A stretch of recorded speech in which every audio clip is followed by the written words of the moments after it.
Well, this is an interesting situation to be in. If I read some of these Dr. Fauci emails, even though they've been released under the Freedom of Information Act, this video would probably be removed. Now I can show you this Newsweek headline, but if I actually read the article, they'd take the video down. That's how revealing these emails are. So what can I say? What can I talk about? Maybe this. Dr. Peter Daszak, president of the EcoHealth Alliance, a group that has extensive ties to the Wuhan lab gain-of-function research, sent this email to Fauci on April 18th, 2020, roughly 6 weeks after the pandemic began. As the P1 of the R01 grant publicly targeted by Fox News reporters at the presidential press briefing last night, I just wanted to say a personal thank you on behalf of our staff and collaborators for publicly standing up and stating that the scientific evidence supports a natural origin for COVID-19 from a bat to human spillover, not a lab release from the Wuhan Institute of Virology. This is the same guy whose organization sent $600,000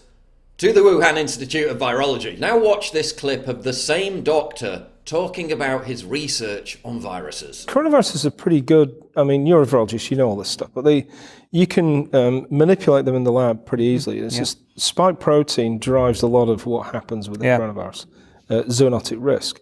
So you can get the sequence, you can build the protein, and we work with Ralph Barrick at UNC to do this. Insert it into a backbone of another virus, and do some work in the lab. Listen, I'm saying nothing. I'm saying nothing. I prefer really not to speak. If I speak, I am in big trouble. In big trouble, and I don't want to be in big trouble. What more do I need to add? Oh, but it gets better. Dr. Daszak was one of the lead investigators for the WHO who visited the Wuhan lab back in February for an investigation that lasted just 3 hours. Basically, they just turned up and asked the Wuhan lab workers, you know that virus? Yeah, did you leak it? Us? No! Investigation complete. Oh, but it gets better. Dr. Daszak was employed as an expert fact checker by Facebook when it was monitoring and removing misinformation about the origins of COVID on its platform. So the dude who thanked Fauci for dismissing the lab leak theory, having been involved with the Wuhan lab, then goes to investigate the lab leak theory while all the time overseeing the removal of misinformation about it on Facebook. This sounds like the plot of a James Bond movie. Suffice to say, we were right.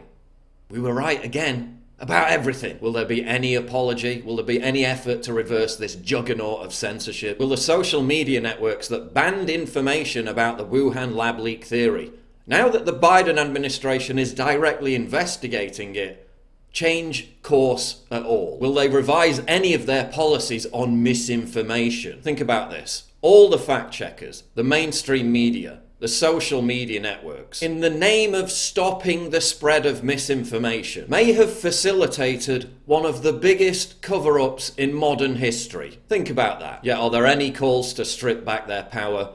Any mea culpa? Any reckoning whatsoever? We've literally empowered them to dictate reality. And this is where it leads us. But in closing, I'd just like to remind everyone to wear your mask, take your vaccine, and trust the medical experts.